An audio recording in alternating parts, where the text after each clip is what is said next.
Day when everybody thought he was going to come on show up on Labor Day just like he did last year, and he didn't. And even the players said, "Oh, don't worry, he'll be here Wednesday," and he didn't show up Wednesday. And something in me snapped. I just went on, and I never do this. I always have. Anytime I do a podcast, it's always me talking to somebody. And I just went on a rant for half an hour about Le'Veon Bell and everything about it. And it wasn't much prepared. It was just whatever the heck was on my mind, and it was just such a crazy situation for weeks and weeks.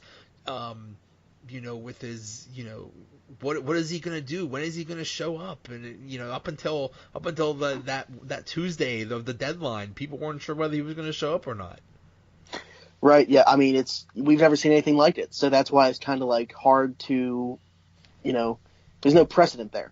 It's hard to relate it to anything else that's happened, and it's kind of like him and the Steelers were just having who's gonna blink first match, and neither one did.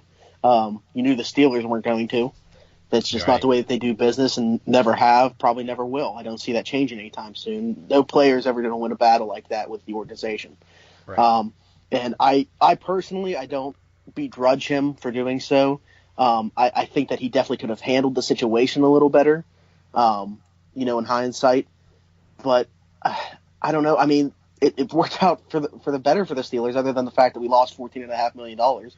That's the thing is, if the Steelers had to do it all over again, yeah, it'll be nice to have that money next year, but I mean, they're playing for now, so they could have used that money for somebody. I mean, it ended up working out because James Conner just was so good, and even Samuels is all right, but that's $14.5 million that they really could have used somewhere else, like instead of that schmuck Morgan Burnett or Bostic.